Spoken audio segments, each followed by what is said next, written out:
Sampurasun, Assalamualaikum warahmatullahi wabarakatuh. Waalaikumsalam. Ketemu Wabarakatuh. lagi sama saya dan Rizky di part 2. Masih Halo. membahas tentang apa, Ki? Blackout. Blackout. Ternyata blackout itu belum kelar tadi ya. Belum kelar, karena memang blackout itu tuh Panjang ya. bagian dari rencana dari satanik sendiri, betul. gitu kan, untuk menguasai dunia. Jadi kita Betul. akan bahas di part 2 ini. Yang belum nonton di part 1, coba di scrolling dulu, dicek dulu, silakan nonton dulu, dan jangan lupa di share dan komen. Like juga. Like juga ya, Ki. Oke. Ki, Yap, teh. sebelum mulai, Mm-mm. aku mau ngasih kamu nih, nyicipin nih. Wah, ini yang tadi nih kayaknya Ya, udah manggil-manggil nih. udah tadi, teh. ya kan? Iya, udah. Ini super cake berlilian. Nah. Oke, dan memang cake-nya ini memang dapat muri karena tidak menggunakan bahan pengawet. Ada murinya Ya. tanpa bahan pengawet loh. Nah, dan menggunakan telur ayam kampung gitu. Dan kita sebenarnya sih dari tadi penasaran sih teh. Ini kan ada di depan kita selalu gini kan. Ya, Dalamnya seperti apa sih gitu kan, terus bentukannya kayak gimana sih, kayaknya langsung kita cicip. kita cicip, Ya, kita lihat dulu Kita nih. buka dulu. Tadi udah aku buka duluan karena ini higienis banget Ini tuh. safety banget teman-teman. Penghargaannya ada di sini ya. Yap. Penghargaan muri karena tidak menggunakan bahan pengawet. Oke. Kita buka langsung. Ini 3 rasa nih, Ki. Oh, ini yang 3 rasa. Oke. Jadi mereka tuh berbagai macam rasa. Lihat teman-teman, ini pas bukanya aja mana kuenya. Nah, kan? Saking Coba. higienisnya lihat. Saking higienisnya ya di vakum Di vakum. mereka gitu kan. Teman-teman, tuh. Hah, coba Di bayangkan. vakum, di press banget. Ya, dan Sangat higienis ya. sudah disiapkan pisau. Oh iya benar, nih ada di setiap boxnya sudah disiapkan pisau dan tisu teman-teman. Oke. Jadi nggak perlu lagi ribet-ribet nyari buat motongnya Kita mana, buka. buat motongnya mana gitu ya teh. Iya, betul. Tuh bukanya aja perlu Susah tenaga. kali. Susah. Karena saking higienisnya nih dari Tahun Istana Brilian. Iya. Kalau di Semarang itu di dekat ini, Ki, Simpang 5. Oh iya, dia juga ada beberapa tempat ya teh. Ini buat teman-teman juga yang di Cipondo, daerah Tangerang, bisa datang ke Green Lake City di Rukan Kolesium nomor 65 Cipondo, Tangerang. Dan untuk lebih jelasnya lagi, teman-teman bisa langsung aja kunjungi di Istana Brilian, Ya. Instagramnya Istana Brilian, di follow dan dilihat pasti. Waduh, wow. Udah Padat tempatnya merayap. higienis. Dia Wanginya udah sampai kecium loh teh. Nah, dia Ini teman-teman nggak ini ya, bukannya apa ya, tapi ini real aja. iya, ini dari tahun 94 beliau ini. Dari tahun 94. Dan masih bertahan sampai sekarang, berarti kan Berarti sudah hebat. hampir- Wah. Kamu mau coba rasa yang mana dulu nih? Yang mana aja Ternyata deh. kalau yang 3 rasa itu ada rasa almond, Almond, kismis, tadi coklat. dan coklat. Kita cobain semua. Semua kita cobain semua, kita Oke. rasakan ini yang pamungkasnya ya mungkin ya.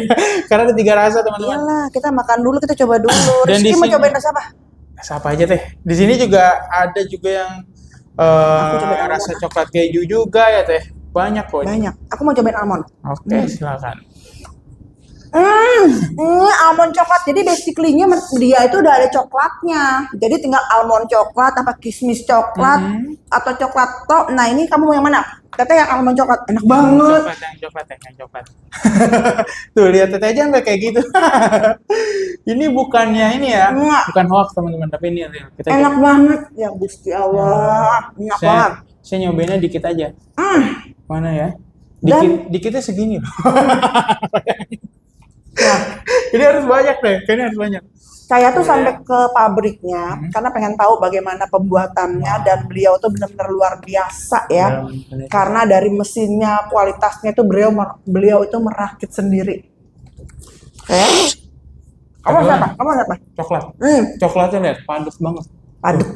Jadi coklatnya bukan coklat yang cair-cair gitu. Iya, kayak coklat batangan gitu teman-teman. Ini bukan. Enak banget. Oke. Ini 3 rasa. Real ya teman-teman nih. Waduh. Enak banget. Bukan coklatnya, bukan coklat cair ya. Jadi kayak coklat batangan itu, dan beliau ini benar-benar meracik sendiri. Tuh, Tahu nggak? teman-teman, lapisnya. Menunya dapat dari mana? Gimana? Yang punya ini, beliau ini kan suami istri. Nah, maminya ini dapat menu ini dari mimpi. Wah. Jadi didatangilah oleh seorang ratu cantik, dikasih menu, dikasih ingredients-nya. Wow. Beneran dikasih ingredients. Lalu beliau bikinlah bolu. Dan Sejarahnya itu. teman-teman tuh, sejarahnya luar biasa dari Brilian. Sejarahnya aja udah mahal. Bayangin datang bermimpi, dikasih, suruh bikin cake dengan menunya, dikasih tau ini terus dibikin mana jadinya begini. Ternyata enak. Apa? Teman-teman, jangan cuman lihat tapi boleh di order di mana teh? Di Shopee juga ada katanya. Ada di Shopee. Super Ratu Brilian. Nanti ada IG-nya. Iya, Istana Brilian juga. Nah, ini rasa kayu manis. Nih, tuh rasa kayu manis. Nah, kalau ini rasa cheese coklat. Cheese coklat. Ininya udah enak banget, apalagi Enak yang banget. ini dan ini, teman-teman. Manisnya pas ya? Iya. Nggak terlalu manis tuh ya. Kita review ini, kita mau habisin dulu nanti, baru kita review lain. Oke. Tapi intinya ini enak dan manisnya tuh buat teman-teman ya.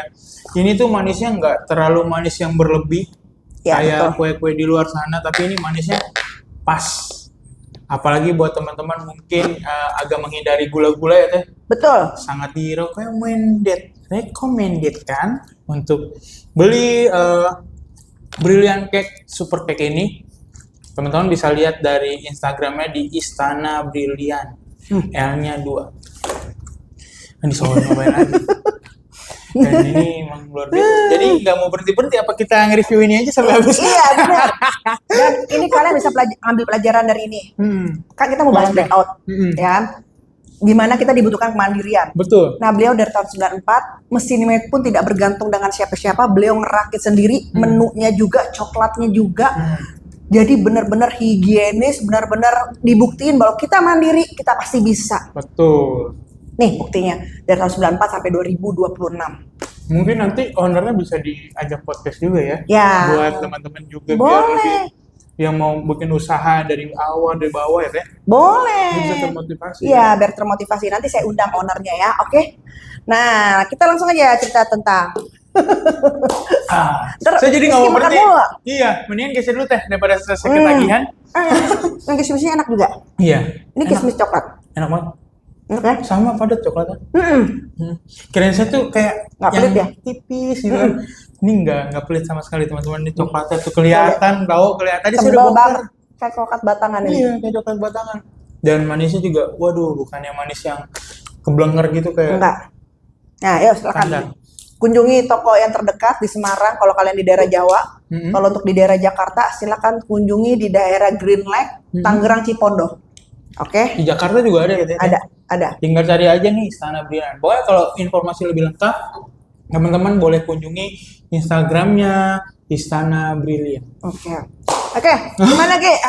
Tadi kita baru bahas yang ini teh terkait manusia itu tujuan mereka kan akan menghilangkan orang-orang yang berlawanan dengan mereka. Sementara kan kayak kita ini akan lebih ke survival nih teh, tentang kehidupan. Jadi nggak mungkin kan kita ngurusin penangkapan siapa, ini siapa, ya kan? Sementara kalau perut kita lapar, kan yang pasti yang kita cari apa? Makan, Betul. bukan informasi seperti itu. Dan ini kejamnya mereka tuh kayak gitu teman-teman. Ternyata blackout juga dianggap sebagai alat pengalih perhatian skala besar, tujuannya agar masyarakat tidak fokus pada peristiwa hukum penting, penemuan medis atau skandal politik yang sedang terjadi di latar belakang saat dunia gelap gulita. Agenda-agenda rahasia dijalankan tanpa pengawasan publik. Jadi di saat udah listrik nggak ada, ya kan, terus kehidupan terus berjalan, dan kita ini nggak bakal dikasih tahu apa yang terjadi di dunia ini gitu deh. Baru nanti setelahnya baru kita dikasih tahu sama mereka. Dan Hampa banget ya. iya, jadi kalau dibilang caranya licik ya teh. Iyalah. Caranya licik banget ya, kok bisa sampai kayak lu selama ini kita berpuluh-puluh tahun dikasih energi yang enak, ya kan kita bisa menemukan yang namanya kayak sekarang ini ada AC, ada alat pendingin dan segala macam. Kan manusia sekarang tergantungan tuh teh. Kalau zaman dulu kayaknya nggak ada itu, hidup aja ya. Iya, jalan-jalan aja. Makanya bener kata tadi TVNI yang di episode sebelumnya, TVNI kan bilang kita harus belajar lagi dari orang yang dulu. Tradisional. Kembali ke tradisional karena orang dulu tuh nggak ada AC, no problem, nggak ada Betul. handphone, no problem, hidup aja, makan aja, berjalan aja gitu. Dan di sini juga ada tuh yang namanya mematikan mata publik. Tujuannya itu mematikan mata publik. Di era digital, setiap orang adalah jurnalis. Ponsel dan media adalah ancaman bagi operasi rahasia elit. Yang target mereka adalah menghilangkan kemampuan publik untuk merekam dan mengunggah kejadian penting secara real time. Mungkin kita tahu sekarang ini teh, kita banyak dapat informasi kemungkinan dari mana? Dari handphone kan? Betul. Ya kan, teman-teman juga yang mengupload kejadian-kejadian yang seperti kemarin, contohnya apa yang Teh Feni ramal di Sulawesi itu terjadi, Iya. dan itu Teh Feni taunya pasti dari handphone karena rekaman real time, maksudnya tahu kejadiannya yang sudah terjadi. Padahal Teh Feni ini udah sebelum Ngomong. terjadi tuh udah ngomong, ya kan. Dan kita yang sebagai orang-orang itu sudah disuguhi, oh iya ternyata benar apa yang Teh Feni ngomong nih. Kita kan dilihat dari teman-teman kita yang berada di sana gitu ya, maksudnya yang berada di sana mereka merekam secara real time, hari ini tempat yang ini terjadi bencana, waktu itu mau tsunami ya Teh. Iya, kan Ramal aku Teh. kan emang ngeramalin itu tahun 2025 bulan Tuh. November. Bahkan ini jauh sebelum ini ya. Iya, yang aku ramalin itu kan Sumatera, Sulawesi, dan Maluku. Nah, terus kejadian kemarin pas aku lagi lihat berita ya di media sosial, aku kaget loh. Nggak nyangka kok cepet. Kan doanya nggak kepengen terjadi. Iya. Ya gitu, maksud aku kadang aku bicara kayak gini Mas Rizky ini maksudnya bukan untuk nakutin, Yep. tetapi Untuk mempersiapkan lah ya. ya jadi apa nih prepare-nya nih, kayak barang-barang berharga, surat-surat Tuh. berharga kita bisa preparein gitu. Kayak ijazah ya kan Tuh. gitu. Makanya ya ini semua udah atas kehendak daripada Tuhan. Betul. Karena kita setiap orang tuh punya kuasa masing-masing teman-teman. Mungkin kalau kayak TVN ini bisa melihat ke depan seperti apa, dan itu emang dipergunakannya dengan baik, dan memang tidak ada embel-embel sesuatu ya Teh. Enggak. Memang semuanya itu untuk kita lebih memawas diri teman-teman. Jadi teman-teman juga di sini jangan berpersepsi kayak oh ini seperti ini. Nah kalau TVN ini beda. Mungkin kalau yang lain bisa. Ya, kalau TVN ini beda. Kalau yang lain mungkin saya nggak tahu. Saya nggak tahu. Bisa aja. Ya, kan? Tapi memang baik lagi mereka itu sebenarnya takut ya apa yang terjadi itu secara real time gitu. Seperti yang kayak kemarin kejadian yang Iran itu bakar-bakar Baal. Ya, itu kan udah membuat percikan api buat mereka kayak wah ini udah kurang ajar gitu. Karena Ada kambing guling di Iran tiba-tiba. kalau dia malah seneng gitu. Kalau saya malah seneng, wah ini kambing guling yang lagi duduk dibakar nih ya. Gede banget lagi nih kambing guling dibakar. Loh nanti bentar lagi ada Iya, bakar semua. Makanya banyak yang dibakar kambing guling. saya maksudnya sangat menantikan saat disembelih, dan apa tuh menunjukkan kalau mereka tuh kalah nih gitu kan. Ya, berapa banyak banget tuh kambing yang gitu ya. Bentar lagi ya. Makanya nih bisa ke sana. Jadi emang teman-teman Karena faktor itu ya guys, sepertinya ya. Iya. Dia kayak ada kemarahan sendiri ya. kemarahan karena mungkin masyarakat Iran juga tahu kelemahan mereka adalah si Baal ini. Baal itu kan di Velefsen memang lagi naik-naiknya gitu kan. Naik daun dia. Naik daun, ya kan? Pas banget tuh pas lagi naik daun, udah gitu di situ ada bendera Israel dan lain-lain gitu ya. Dan mungkin memang jadi pemacu buat mereka untuk ya udah nih kayaknya udah saatnya gitu menyerang mereka gitu. Memang udah dihabisin. Coba kalau mungkin itu nggak terjadi gitu, itu nggak terekspos media kayaknya. Mungkin ya Teh, mungkin kayaknya masih ada serang-serangan kecil aja sih, nggak terlalu kayak gimana-gimana gitu kan. Mungkin mereka masih nahan dulu, karena mereka ngeliatnya kayak wah ini raja gua nih. Iya, lagi gue hidup manis gitu dibakar. Iya dibakar jadi mereka panas. Tapi sepertinya ya nggak tahu ya kalau ada aku ya, mudah-mudahan aku salah ya, dikoreksi aja ya. Seperti ada sesuatu hal yang ditutupin gitu loh. Peperangan ini juga maksudnya karena memang kan Epstein itu kan lagi booming banget beritanya ya, dan menyangkut beberapa tokoh-tokoh yang cukup dikenal ya Betul. itu ya. Nah itu apalagi tokoh-tokoh bukan di negara Indonesia tapi negara luar itu, jadi kok kayak ada ke arah situ juga gitu loh, karena nggak, logikanya nggak jalan kalau hanya sekedar perang, lalu yang diperangin mau merangin apa gitu loh. Bener, logikanya pemerangin apa gitu. Ya kan, Bener. mau perang Setuju. apa, atau memang kan di titik sana itu di negara Iran itu memang ada hasil bumi yang Iya, bumi luar biasa yang ada yang menginginkan itu, karena dianggap tuh adalah salah satu sumber kekuatan. Benar. Tapi kalau bisa dibilang lebih dari itu sih, Teh. Iya. Benar memang apa yang dikatakan TV ini, mungkin karena juga ini ada salah satu apa ya. Jadi kita fokusnya itu bergeser lagi karena tujuan utama mereka tetap di birth of peace, ya kan? Di birth of peace yang kemarin kita sempat bahas, The New Gaza itu sama sekali sekarang nggak ada beritanya. Iya. Tapi tetap berjalan. Iya. Genosida tetap berjalan di Palestina. Di sana kan saya bilang lagi teman-teman, di Palestina itu bukan berbicara tentang agama satu bukan. agama, Bukan. ya kan? Bahkan agama saya juga ada di sana gitu, banyak orang-orang. Dan banyak teman-teman juga yang sini. ditembak-tembakin juga Iya, banyak juga yang terbunuh juga. Bahkan ada yang lagi ibadah di bom sama Israel ada. Gitu. Iya. Jadi ini bukan berbicara tentang agama mana, tapi ini berbicara tentang kemanusiaan. Makanya genosida yang terjadi di sana tuh untuk apa? Untuk mempercepat nanti Teh. Kalau mereka tuh punya, kalau di satanik itu dia tuh akan penggenapan namanya Bait Allah ketiga itu Teh. Mungkin di teman-teman Kristen tahulah gitu kenapa apa yang akan terjadi dan kenapa dipilihnya Palestina gitu, karena memang tempatnya yang strategis, memang yang kalau di Alkitabnya itu memang dijanjikan untuk Israel. Kalau di secara Alkitab ya, tapi Israel yang sekarang itu berbeda dengan Israel yang lalu. Israel yang sekarang itu lebih condong bukan memperlihatkan apa yang Tuhan perintahkan. Ya kan? Nggak pernah Tuhan kita tuh di Alkitab memerintahkan untuk bunuh semua itu, bantai semua itu. Nggak ada Teh. Semuanya menjalankan seperti ya, kita harus saling mengasihi gitu. Bahkan di semua agama pun sama gitu. Bahkan yang ya terjadi hal-hal yang kecil yang lagi rame juga di Indonesia nih Teh, sebelum kita bahas ke blackout lagi ya kan, sudah ada yang perpecahan gitu. Kemarin baru aja penutupan lagi terjadi lagi, padahal udah kita bahas juga kalau itu ada yang nunggangin segala macam. Dan ingat teman-teman, di saat kita terbawa amarah sama mereka gitu, di situ orang-orang satanik mentertawakan gitu. Di saat ada agama misalkan seperti Kristen dan Islam pecah atau agama lainnya, mereka di sana yang merayakan tuh mereka. Kita menang atau kalah itu nggak ada yang merayakan karena kita semuanya kalah Teh.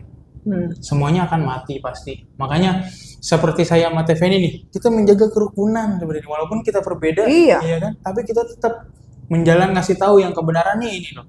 Yang dibenerin itu sebenarnya bukannya agamanya, tapi diri kitanya Teh. Ya, adab ya kita. Kan? Kita udah menjalankan belum ibadah kita gitu. Kita udah menjalankan belum apa yang sudah diperintahkan sama Tuhan kita. Kita udah baca belum nih Al-Qur'an kita, Alkitab kita. Nah, daripada kita ngurusin agama yang lain gitu, mending kita ngurusin agama kita dulu gitu teman-teman. Jangan merasa diri teman-teman benar, karena di balik itu ingat ya, iblis itu bahkan lebih jago daripada kita terkait agama Teh.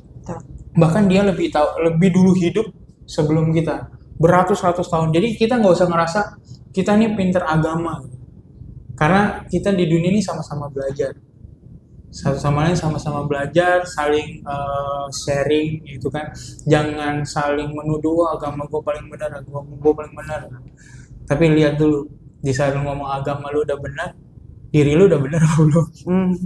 Sebenarnya gini loh, sebenarnya konsepnya begini, kalau kita menunjukkan sebuah kebenaran, kita menjadi orang yang benar, bukan kita membawa agama ataupun suku, tapi kita mencontohkan ya segala sesuatu yang dilihat itu dari dari kamu sendiri. Betul. Jadi jangan melihat faktor suku apa, karena agama apa, seperti itu. Gitu. Nah, kita lanjut ya Teh. Oke. Oke teman-teman, jadi tadi kan udah poin pertama yang saya bilang tentang mematikan mata publik. Nah, ada poin yang kedua lagi. Apa yang sedang disembunyikan atau the real agenda, teman-teman. Jadi selama blackout terjadi, ada beberapa peristiwa besar yang diselundupkan di belakang layar, yaitu penghapusan data keuangan, penghapusan catatan, ingat ya, penghapusan catatan utang elit, atau penyitaan saldo masyarakat secara digital sementara sistem sedang offline. Dan perubahan hukum internasional, penandatanganan perjanjian global seperti perjanjian pandemi atau kedaulatan dunia tunggal yang dilakukan saat parlemen dan rakyat sedang sibuk mencari lilin, makan, dan air. Dan ternyata di situ juga Teh, di saat mati lampu yang terjadi atau mati lampu, kehilangan listrik lah. Yang kehilangan listrik terjadi, mereka tuh sudah merencanakan banyak hal. Ya kan, merencanakan banyak hal, contohnya kayak perjanjian-perjanjian yang harusnya nggak terjadi gitu kan. Karena masyarakat kan sekarang udah pintar, sudah mulai semua teknologi, jadi tahu nih, oh rencananya akan ke sini. Maka daripada itu, ya udah, di saat kita lagi sibuk cari lilin buat penerangan, cari makan, dan cari sumber daya air untuk diminum, itu mereka sudah menyiapkan namanya perjanjian-perjanjian yang mereka sudah rancang gitu. Dan Makan lagi nggak? nggak berhenti tadi lagi. Kayak tempe ini dia nggak apa-apa makan karena enak beneran teman-teman, karena enak. Enak banget. Enak banget. Pokoknya tadi saya juga lagi nahan nih. Takutnya saya kenyang terus saya tidur gitu. Nah, iya. Keren ya enggak? Ini gulanya nggak terlalu banyak kok. Enak kok, enak. Jadi saya lanjut Teh. Dilanjut lagi, psikologi massal atau mode survival versus mode kritis. Jadi blackout itu memaksa manusia kembali ke hierarki kebutuhan dasar atau Maslow. Maslow ini yang dimaksud adalah makanan, keamanan, dan kehangatan gitu. Karena kenapa? Di saat tidak ada listrik lagi kan kita nggak tahu nih mau makan apa. Ya kan, sementara bahan-bahan yang instan-instan itu kalau nggak dimasukin ke kulkas itu pasti nanti basi. Ya kan, kalau nggak dimasukin ke freezer nanti busuk.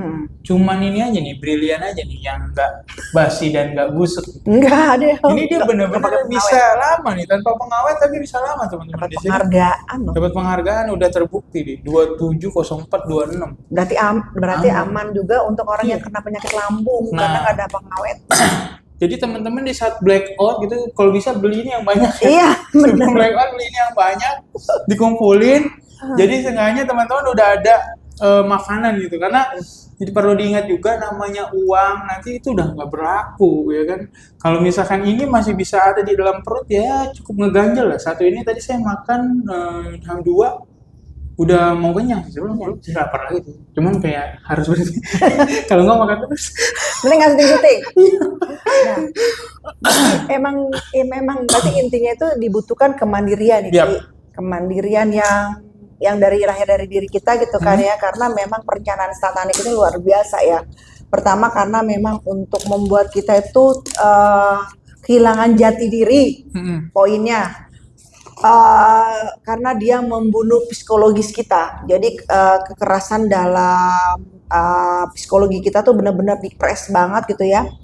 Nah terus ya memang kita dibuat nurut ya, manut, tidak percaya dengan adanya Tuhan.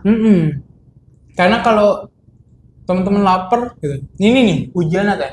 Di saat teman-teman lapar, teman-teman masih setia nggak, masih taat nggak, masih mau sholat nggak, masih mau beribadah nggak, masih mau berdoa nggak? Nah itu tantangannya itu yang jadi yang bisa menjawab tuh diri teman-teman masing-masing ya. Betul. Diri kita masing-masing teman-teman.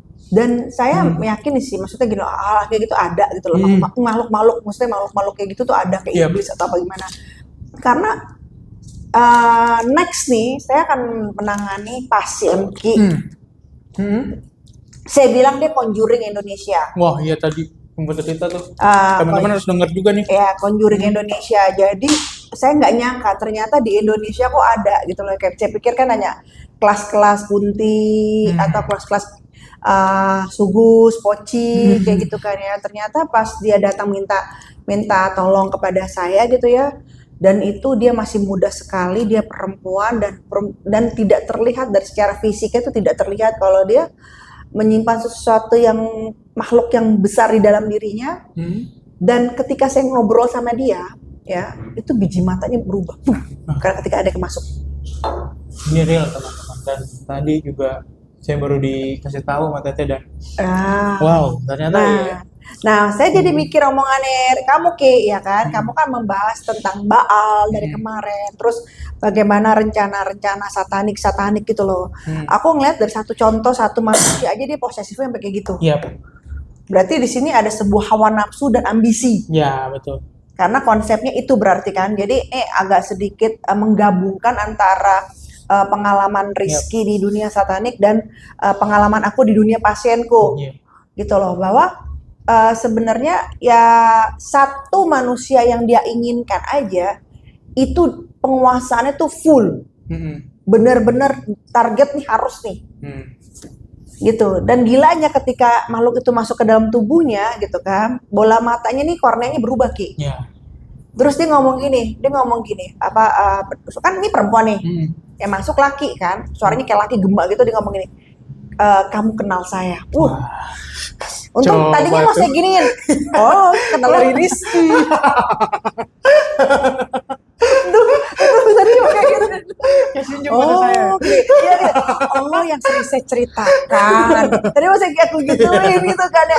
Oh, mau eksis. Aku bilang gitu kan. Aku gitu. Iya, gitu. Jadi itulah contoh bahwa ambisi dan hawa nafsu itu menguasai seperti itu. Makanya saya selalu mengingatkan bahwa kita boleh punya cita-cita tapi bukan sebuah kayak hawa nafsu dan ambisi. Udah beda tuh konsepnya. Karena selama ini juga ternyata. Nah, gitu teman-teman. Jadi apa yang telah disampaikan sama TV ini tadi terkait The Conjuring Indonesia itu memang ada gitu, memang real. Saya pun juga merasakan sebenarnya. Ya kan tadi juga sering lihat, teman-teman juga sering lihat. Dan disclaimer dulu nih Teh, mungkin ada penonton yang baru kok TV ini pasien-pasien apa gitu. Saya juga mau menjelaskan dulu ini. Boleh. Ya kan. TV ini itu teman-teman dia itu tergerak di bidang pelayanan spiritual gitu. Jadi kalau teman-teman mungkin ada yang merasakan gangguan-gangguan seperti apa gitu Teh, bisa tapi admin itu ya, ada adminnya. Jadi di bawah hubungi aja kan. Jadi gini, kalau misalnya personal ataupun perusahaan itu bisa ya kita handle lah seperti itu, karena gangguan itu kadang suka ke perusahaan sih. Nah, makanya hal-hal yang seperti itu kita memang tidak bisa terlepas dari dunia ini, memang berdampingan dengan namanya si jahat dan si baik Teh. Tentunya aja iblis juga tidak akan tinggal diam gitu, makanya dan dia ngancem. Aku potong dulu. Oke, silakan. Jadi ini si Conjuring ini, itu ngancem. Katanya yang ngobatin saya itu pasti mati. Wow. Itu kan. Nah, dan kedua atau sakit. Diancemnya kayak gitu. Nah, berarti kan kita sambungin ke omongan yang Rizky masalah rencana satanik yang blackout ini juga. Berarti emang sistem mereka itu tekanan. Iya, ancaman tekanan psikologis. Betul. Iya kan? Membuat kita benar-benar ya gimana gitu kan, merasakan kita butuh dengan mereka semua, dengan iblis-iblis seperti itu gitu loh. Jadi dianggap mereka bahwa kita memposisikan bahwa aku adalah segalanya. Jadi kayak gitu. Makanya kan Tuhan juga bilang jangan takut dan khawatir gitu. Makanya Tuhan juga udah mempersiapkan orang-orang yang memang sudah dia dari awal tuh memang sudah dirancangkan untuk ini loh gitu. Makanya kuasa-kuasa itu sudah dimiliki sama orang-orang yang tertentu, termasuk kayak TPN ini kuasanya mungkin dia pelayanan di membantu orang-orang yang mungkin lawan-lawannya rock-rock kayak gitu ya Teh. Dan puji Tuhan juga beberapa tuh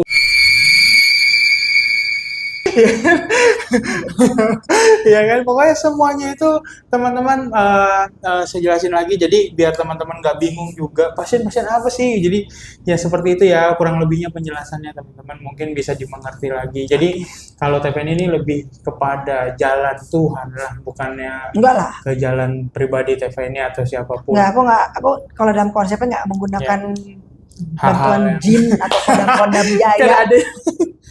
Soalnya kalau memang seperti itu kan biasanya Sama kalau lah ya, berarti.